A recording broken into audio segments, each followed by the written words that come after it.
अनिश एक सरकारी मुलाजिम था। बड़ी ही जद्दोजहद करने के बाद रेलवे डिपार्टमेंट में उसकी नौकरी लगी थी। लेकिन अनिश को अपनी नौकरी लगने की जितनी खुशी थी, उसका उतना ही खौफ भी उसकी आंखों में था, क्योंकि उसकी नौकरी किसी सामान्य रेलवे स्टेशन पर नहीं, बल्कि भारत के सबसे खतरनाक रेलवे स्टेशन पर लगी थी, जो सालों से अपने भूतिया किस्सों के लिए मशहूर था, जिसका नाम था बेगुन कुडार। बेगुन कुडार का ये रेलवे स्टेशन इतना ज्यादा खतरनाक था कि बीते कई सालों में यहाँ जिसकी भी नौकरी लगी, वो कुछ दिनों में उसकी मौत का कारण बनकर रह गई। अनिश ने बचपन से उस रेलवे स्टेशन के भूतिया किस्से अपनी दादी नानी से सुने थे, लेकिन जब आज उसकी नौकरी उसी रेलवे स्टेशन पर लग गई थी, तो वो चाहकर भी वहां से अपनी नौकरी को छोड़ नहीं सकता था, क्योंकि उसके घर के हालात ही कुछ ऐसे थे कि एक तरफ कुआं तो दूसरी तरफ खाई थी। अनिश, आज से तुम्हारा ड्यूटी का शेड्यूल थोड़ा चेंज हो गया है। तुम्हारी शिफ्ट अब रात की हो गई है, तो रात को तुम्हें अकेले पूरे प्लेटफॉर्म का ध्यान रखना है। क्या रात को? लेकिन सर, मेरी ज्वाइनिंग टाइम पर तो मेरी डे शिफ्ट की ड्यूटी थी, तो अचानक ये चेंज क्यों हो गई? मैं रात के समय इस रेलवे स्टेशन पर अकेले नहीं रह सकता। आप तो जानते हो ना इस रेलवे स्टेशन के बारे में, ये कितना खतरनाक है। देखो अनीश, ये तुम्हारी जॉब है, तुम्हें कभी भी डे शिफ्ट और कभी भी नाइट शिफ्ट करनी पड़ सकती है। और रही बात इस रेलवे स्टेशन की, तो अब पूरी लाइफ तुम्हें यही जॉब करनी है, तो इसकी आदत तो डालनी ही पड़ेगी। बस अपनी सेफ्टी के लिए तुम इतना कर सकते हो कि रात से लेकर सूरज उगने तक अपने कैबिन से बाहर मत निकलना। लेकिन सर, देखो अनीश, तुम चाहे कितनी भी लेकिन वेकिंग करो, लेकिन मैं इसमें तुम्हारी कोई हेल्प नहीं कर सकता। ये हाई अथॉरिटी का डिसीजन है। वैसे भी रात के समय इस प्लेटफॉर्म पर कोई उतरना तो छोड़ो, ट्रेन की खिड़की खोलने की भी हिम्मत नहीं करता, तो डोंट वरी, तुम्हें अपने कैबिन से बाहर निकलने की जरूरत ही नहीं पड़ेगी। उस समय अरुण सर तो मुझे ये बात कहकर चले गए, लेकिन बचपन से मैंने उस रेलवे स्टेशन के बारे में जो किस्से सुने थे, उन्हें याद करके वहाँ रात को अकेले रुककर ड्यूटी करने की मेरी हिम्मत ही नहीं हो रही थी। पर मैं मरता क्या ना करता। वो कहते हैं ना कि मजबूरी इंसान से कुछ भी करवाती है। बस मेरी पैसों की मजबूरी ने मुझे ना चाहते हुए भी ऐसी जगह नौकरी करने को मजबूर कर दिया। शाम के 7 बज चुके थे, रात के 10 बजे से मेरी शिफ्ट शुरू होने वाली थी, तो मैं तैयार होकर अपने क्वार्टर से घड़ी में ठीक 9:30 बजते ही निकल गया। वहाँ से रेलवे स्टेशन ज्यादा दूर नहीं था, तो मैं 10 बजने से थोड़ी देर पहले ही स्टेशन पर पहुँच गया। जब मैं कैबिन में पहुंचा तो डे शिफ्ट वाले जुगराल सर वहाँ से निकलने की तैयारी कर रहे थे। उन्होंने अपना बैग उठाया और मेरा कंधा थपथपाकर वहाँ से चले गए। उनके जाते ही अभी तक जो मेरा मन थोड़ा शांत था, वह बेचैन सा होने लगा। मेरे मन में एक अजीब सी बेचैनी हो रही थी, लेकिन मैंने खुद का ध्यान भटकाने के लिए अपने फोन में गाने चलाकर फोन को सामने वाली टेबल पर रख दिया। अपनी आंखें बंद करके कुर्सी पर सर रखकर लेट गया। तभी मुझे ऐसा लगा कि कोई है जो एक बड़ी ही अजीब सी आवाज में मेरा नाम पुकार रहा है, अनीश, अनीश। जैसे ही मेरे कानों में वो आवाज पड़ी, तो अचानक मैंने अपनी आंखें खोली। नजर घुमाकर पूरे केबिन में इधर उधर देखा तो कोई भी नहीं था, ना ही पूरे केबिन में किसी तरह की कोई हलचल हो रही थी। ये देखकर मैं थोड़ा रिलैक्स हो गया। फोन में कोई बोरिंग सा गाना चल पड़ा, जो मैंने अपनी जिंदगी में आज से पहले कभी सुना नहीं। उस गाने की भाषा और आवाज भी कुछ अजीब थी। अचानक वो आवाज अपने आप बहुत तेज होने लगी।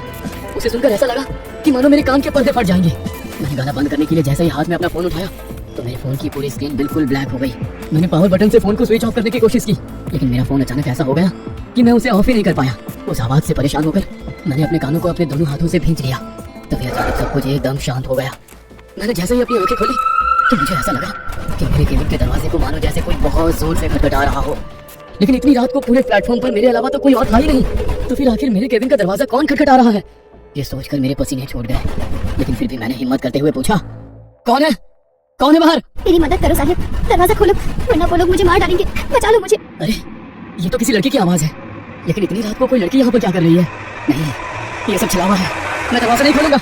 ये सोचकर मैंने दरवाजा नहीं खोला और चुपचाप अपनी कुर्सी पर ही बैठा रहा। तभी वो लड़की मेरे केबिन का दरवाजा और जोर जोर से खटखटाते हुए मदद की गुहार लगाने लगी। प्लीज मुझे बचा लो, वो मार डालेंगे मुझे, खोल दो दरवाजा। उसकी इतनी तेज होने की आवाज सुनकर मुझे ऐसा लगा कि सचमुच कोई लड़की मुसीबत में है, इसलिए उसकी मदद करने के लिए मैंने अपने केबिन का दरवाजा खोल दिया।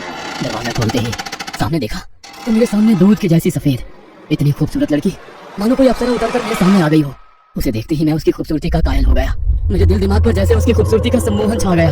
वो मुझसे रोते हुए क्या कह रही थी, मैं ये समझने की सुध भी खो बैठा। तभी उसने अचानक अपने हाथों से मुझे पीछे करते हुए मेरे केबिन के अंदर आकर दरवाजे को बंद कर लिया। प्लीज आज रात मुझे यहाँ छुपा लो, सुबह होते ही मैं यहाँ से चली जाऊंगी। ठीक है, लेकिन आखिर तुम इतनी डरी हुई क्यों हो? क्या हुआ है? देखो, अगर तुम्हें कोई मदद चाहिए तो मैं पुलिस को इन्फॉर्म कर सकता हूँ। नहीं प्लीज, तुम किसी को मत बुलाना। मैं आज रात गोपाल के साथ भागने वाली थी, बहुत प्यार करते हैं हम दोनों एक दूसरे से, लेकिन ये बात मेरे बापू को पता लग गई। गोपाल तो किसी तरह यहाँ से निकल गया, लेकिन मैं यहीं रह गई। कल सुबह गोपाल मुझे लेने आएगा, तो मैं उसके साथ यहाँ से चली जाऊंगी, लेकिन सुबह होने तक मेरी मदद कर दो। अगर मेरे घर वालों ने मुझे ढूंढ लिया तो वो मुझे जान से मार देंगे। मैं इसीलिए यहाँ पर आई, क्योंकि इतनी रात को डर के मारे कोई भी मुझे यहाँ ढूंढने नहीं आएगा। मेरी मदद करोगे ना? हाँ ठीक है, तुम चिंता मत करो, लेकिन लगता है कि तुम्हें ठंड लग रही है। जब से आई हो कपकपा रही हो, तुम यहाँ बैठ जाओ, तब तक मैं तुम्हारे लिए चाय लेकर आता हूँ, तुम्हें अच्छा लगेगा। जी। उसे वहाँ बैठाकर मैं केबिन के किचन में उसके लिए चाय बनाने चला गया। चाय बनकर तैयार हो गई थी, मैं बस चाय लेकर उसके पास जा ही रहा था कि तभी मुझे उसकी चीखने की बहुत तेज आवाज सुनाई दी।